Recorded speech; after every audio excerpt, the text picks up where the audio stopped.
Hello, good morning class. आज हम करने जा रहे हैं क्लास 4th के लेसन 9 की बैक एक्सरसाइज।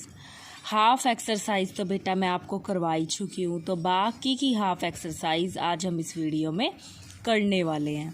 देखिए, उसने कहा है वी तथा स जोड़कर 4 शब्द बनाइए।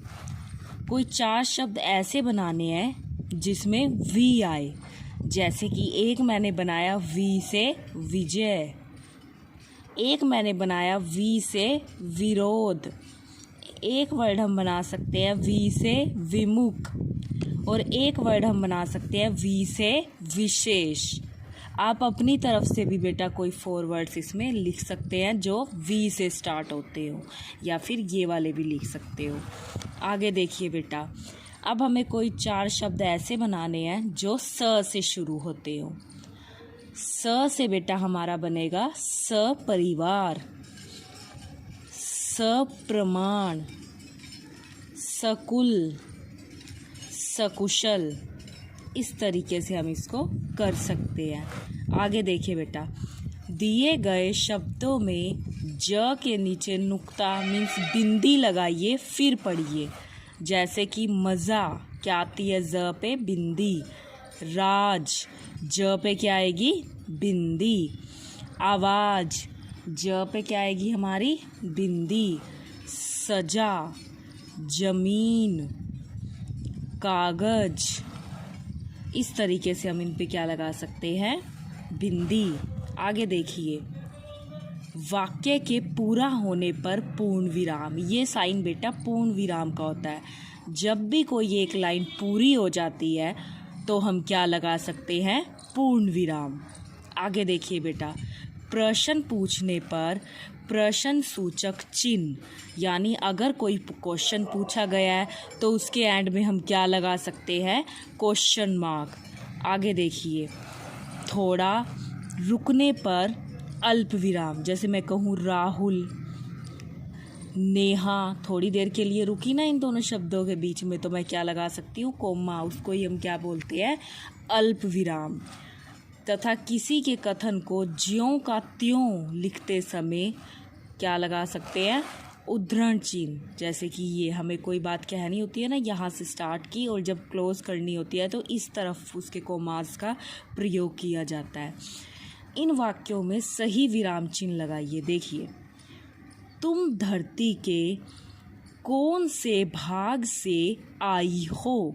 अब मैं क्वेश्चन पूछ रही हूँ तो मैं कौन सा चिन्ह लगाऊंगी प्रश्न सूचक चिन्ह। आगे देखिए, यान के रुकते ही सीढ़ी बाहर निकली। पूरा सेंटेंस खत्म हो गया है तो लास्ट में क्या आना चाहिए पूर्ण विराम।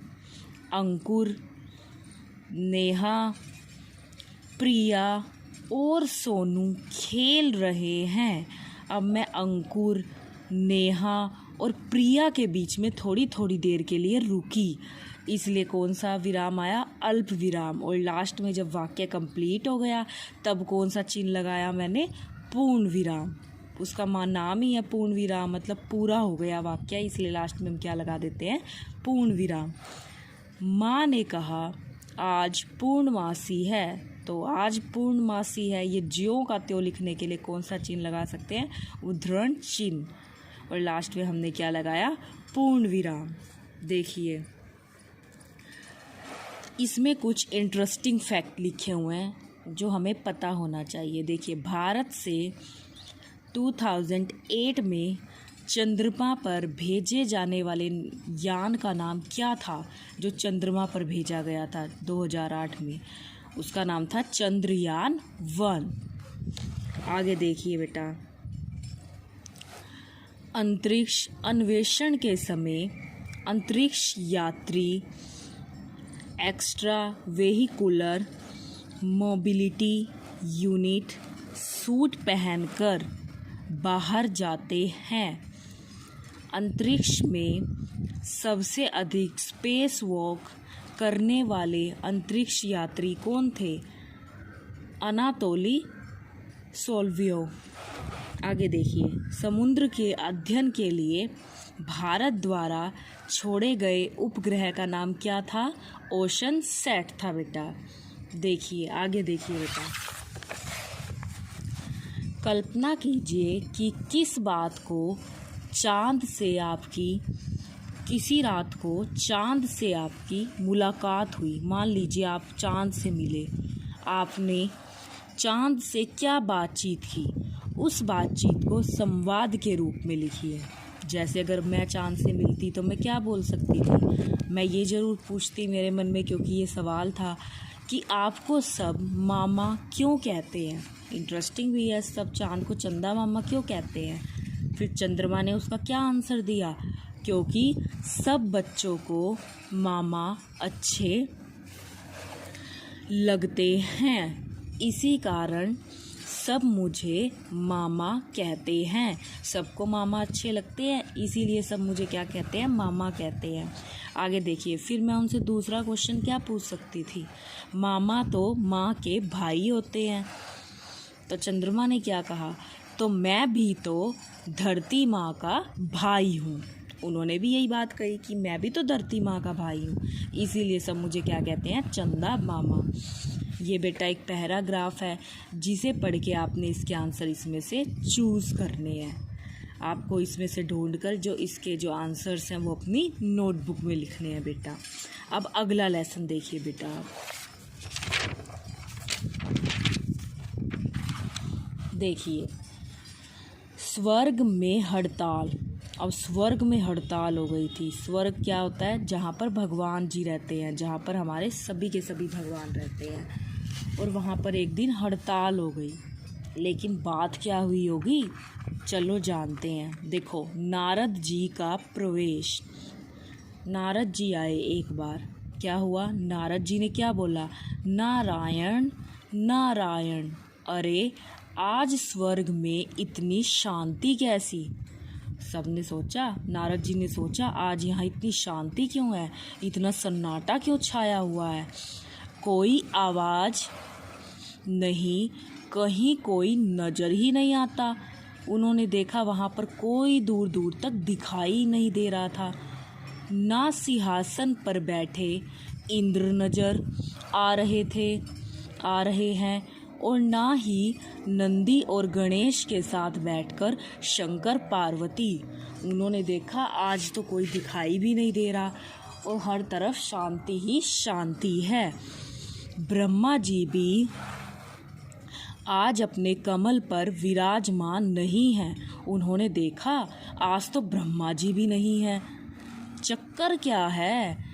कहीं पृथ्वी की तरह यहाँ पर भी चक्का जाम तो नहीं हो गया है? उन्होंने सोचा जैसे पृथ्वी पर होती रहती है ना स्ट्राइक, हड़ताल, यहाँ पर भी तो ऐसी हड़ताल नहीं हो गई। हुआ क्या आखिरकार?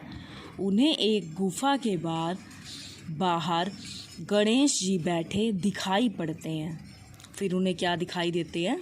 गणेश जी। उनके सामने तख्ती रखी है, जिस पर लिखा है आज स्वर्ग में हड़ताल है। उनके हाथ में जो तख्ती होती है उस पर लिखा होता है कि आज हड़ताल है। नारद चौंकते हुए, स्वर्ग में हड़ताल?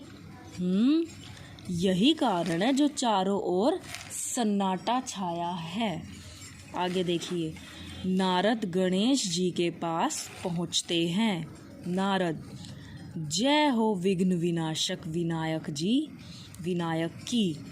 पर आज आपके काम में विघ्न कैसे पड़ गया? तख्ती की ओर इशारा करके, हड़ताल, इसका कुछ कारण और निवारण भी तो होगा प्रभु, कुछ तो बताइए। जब गणेश जी ने कहा हड़ताल है तो नारद जी ने कहा कुछ तो बताइए, हुआ क्या है? गणेश जी, देखी नहीं है तख्ती, मैं हड़ताल पर हूँ। नारद ने क्या कहा? प्रभु, मैं आपके लिए लड्डू लाया हूँ, वह तो ग्रहण कीजिए। हड़ताल वड़ताल तो होती ही रहेगी। आपको पता है ना कि गणेश जी को लड्डू तो बहुत पसंद है। तो नारद ने यही कहा कि मैं आपके लिए लड्डू लाया हूँ, हड़ताल वड़ताल तो होती रहेगी। आगे देखिए बेटा, गणेश जी ने कहा हड़ताल यानी हड़ताल, नारद, पर प्रभु इस हड़ताल का कुछ कारण भी तो होगा। गणेश जी, सबके अपने अपने अलग अलग मुद्दे हैं, मेरा अपना अलग मुद्दा है। उन्होंने कहा सबके अलग अलग बातें हैं। नारद चौंक कर, सब देवताओं के, पर आपका क्या मुद्दा है प्रभु? तो गणेश जी बोलते हैं, पृथ्वीवासी मुझे लंबोदर कहते हैं, इस पर मुझे आपत्ति है। उन्होंने कहा मुझे लंबोदर कहते हैं, मुझे ये नाम बिल्कुल पसंद नहीं है, आपत्ति है इस पर मुझे। नारद बोला, पर आपका पेट कुछ बड़ा तो है ही है। गणेश जी क्रोध से, कभी देखा है पृथ्वीवासियों को? वे स्वयं लालची तथा बेईमान हैं। उनकी लूटने, खसोटने, छीनने, बटोरने की आदत कभी भी नहीं मिटती। उन्होंने कहा कि देखा पृथ्वी पर कितने लालची लोग रहते हैं, वो कुछ चीज़ें छीनते रहते हैं सभी से। लंबे उदर वाले तो वे स्वयं हैं।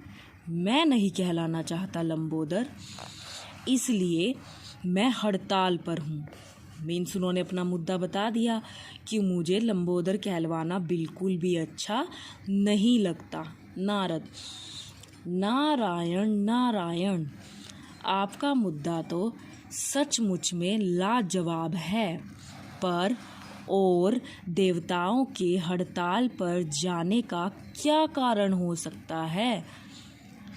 उन सब के तो बड़े अच्छे अच्छे नाम हैं। आगे देखिए बेटा।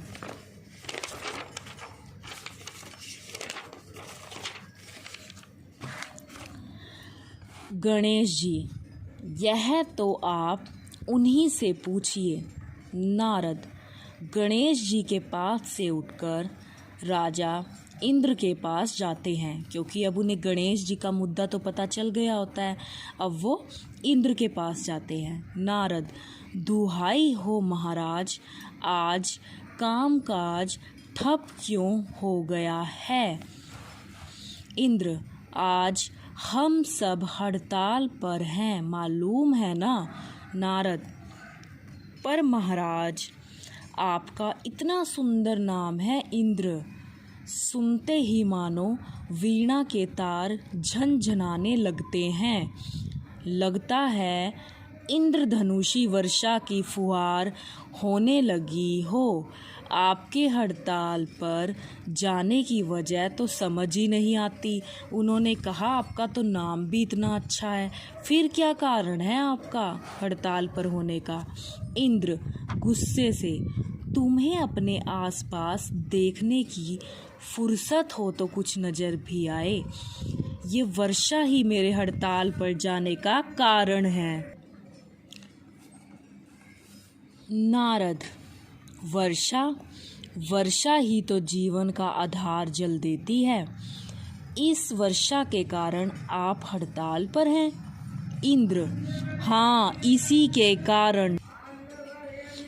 आगे देखिए बेटा। पृथ्वी पर मनुष्य जो अनाचार कर रहा है उससे सब कुछ प्रदूषित हो गया है।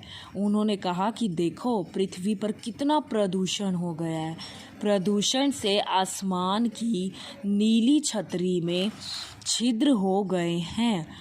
और दुख की बात तो यह है कि अब जो बारिश मैं करता हूँ उससे सब मैं जो बारिश करता हूँ अम्ल वर्षा के रूप में पृथ्वी पर गिरती है। मैं परेशान ना होऊं तो क्या करूं? नारद बोले, अरे इनके पास तो सचमुच एक मुद्दा है। दूसरे देवताओं के पास जाकर देखता हूँ।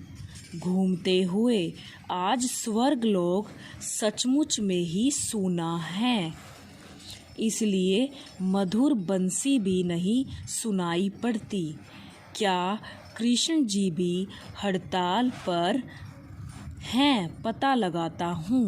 अब उन्होंने देखा कि गणेश जी तो सचमुच में हड़ताल पर हैं उनके पास एक सही मुद्दा होता है हड़ताल पर जाने का। फिर वो इंद्र जी के पास जाते हैं, वो देखते हैं कि इंद्र जी के पास भी एक सचमुच सही मुद्दा है हड़ताल पर जाने के लिए। तो वो सोचते हैं आज तो बंसी की आवाज़ भी नहीं आ रही, ऐसा तो नहीं है कि कृष्ण जी भी अपना हड़ताल पर हो, इसके बारे में भी पता लगाना पड़ेगा। तो अब वो कहाँ चल पड़ते हैं? श्री कृष्ण के पास। देखिए बेटा, नारद कृष्ण जी को ढूंढते हुए पहुँचते हैं जो एक पेड़ के नीचे उदास बैठे हैं। नारद, जय हो देवकी नंदन, क्या आप भी हड़ताल पर हैं? पर प्रभु, यहाँ स्वर्ग में सारे सुख आपके कदमों पर हैं। आपके हड़ताल पर जाने का भला क्या कारण हो सकता है? कृष्ण जी क्रोध से, कैसा सुख? क्या हमारे पास हृदय नहीं है? नारद, नारायण नारायण प्रभु, आपका हृदय तो अत्यंत उदार है। कृष्ण गुस्से से, खाक उदार है, तभी तो मेरे प्रिय गाय पृथ्वी पर प्लास्टिक खाकर मर रही हैं। मानव ने तो बस हद कर दी है। प्लास्टिक की थैलियों में फल सब्जी के छिलके कूड़ा करकट साथ मिलाकर फेंक देता है। बेचारी भूखी गाय प्लास्टिक की थैलियाँ ही खा जाती हैं और मौत के मुंह में समा जाती हैं। कृष्ण जी को गुस्सा आ रहा था क्योंकि हमें पता है ना कि उनको गाय बहुत ज़्यादा प्रिय है। वो कहते हैं कि ये इंसान भी क्या हैं, मेरी जो गायें होती हैं उनको प्लास्टिक खिला देते हैं जिससे वो मर रही हैं। इसीलिए कृष्ण जी भी बहुत गुस्से में थे। नारद, नारायण नारायण, यह तो सचमुच में अनर्थ हो रहा है। नटवर नागर, आपके हड़ताल पर जाने का कारण भी एकदम सही है। चलता हूँ, नारायण नारायण। अब कृष्ण जी की बात भी उनको समझ में आ गई और वो वहाँ से भी चले जाते हैं। आगे देखिए बेटा, नारद सोचते हुए, तो आज सारे देवता हड़ताल पर हैं, यानी देवियाँ आज खुशियाँ मना रही होंगी। चलूँ जरा सी वहानी माँ दुर्गा के पाँव छूकर आऊँ। अरे सन्नाटा तो यहाँ भी वैसा ही है। उसने सोचा सिर्फ देव ही जो हमारे हैं वो हड़ताल पर हैं, देवियाँ तो हड़ताल पर होंगी ही नहीं। पर वो जाकर देखता है कि वो भी बिल्कुल उदास है, वहाँ पर भी सन्नाटा छा रखा होता है। तो वो क्या कहते हैं, अरे सन्नाटा तो यहाँ भी वैसा ही है, क्या देवियाँ भी हड़ताल पर हैं? नारद माँ दुर्गा देवी के पास पहुँचते हैं जो एक पहाड़ी पर उदास बैठी हैं। नारद, जय हो देवी माँ, आज आप भी बैठी हैं खाली खाली। लगता है ना सिर पर मुकुट और ना कानों में बाली, लगता है आप भी हड़ताल पर हैं। पर देवी माँ, आपको इन चक्रों में पड़ने की क्या ज़रूरत? देवता हड़ताल पर हैं तो उन्हें होने दें, अपनी पूजा अर्चना तो ना रोकें। माँ दुर्गा, कैसे ना करूँ हड़ताल? कभी तुमने कुछ जांच पड़ताल की है? नारद हैरानी से, जांच पड़ताल किसकी? माँ दुर्गा, यही तो दुख है नारद, कहते हो स्वयं को विशारद, पर हो वहीं के वहीं। नारद बौखलाते हुए, माफ़ कीजिए माँ, मुझे क्या अपराध हो गया? गुस्सा थूक कर साफ साफ कहिए। आगे देखिए बेटा। माँ दुर्गा, मेरे शेरों का धरती पर बुरा हाल हो रहा है। दिन प्रतिदिन उनकी संख्या कम होती जा रही है। शेरों की खाल बेची जा रही है। नारद सहानुभूति से, माँ आपका कहना एकदम ठीक है, लेकिन इस समस्या का समाधान तो ढूंढना ही होगा। चलता हूँ। सृष्टि के जन्मदाता ब्रह्मा, पालक विष्णु और संहारकर्ता महेश के पास ही जाकर कोई उपाय देखता हूँ। नारद ब्रह्मा जी के कक्ष में प्रवेश करते हैं। वहाँ ब्रह्मा, विष्णु तथा महेश चुपचाप बैठे हैं। नारद, नारायण नारायण, त्रिदेव की जय हो। त्रिदेव मतलब तीनों देवों की बेटा। प्रभु, क्या आप तीनों भी हड़ताल पर हैं? पर आप सबके हड़ताल में जाने की कोई ना कोई वजह तो होगी। विष्णु से, प्रभु अब आप ही कुछ बोलिए। आपने तो आज अपनी नाभि कमल का भी त्याग कर दिया है, भला क्यों? देखो, सब हड़ताल पर थे और उनका हड़ताल पर जाने का रीज़न भी बहुत ही ज़्यादा अलग अलग था और सबकी समस्या भी बिल्कुल ठीक थी जो वो बता रहे थे। इसीलिए स्वर्ग में क्या हो रखी थी? हड़ताल हो रखी थी। आगे का लेसन बेटा हम नेक्स्ट वीडियो में पढ़ेंगे। तब तक आपको ये लेसन यहाँ तक अच्छा रीड करना है बेटा, और आप अच्छा रीड करेंगे। Thank you. Have a nice day.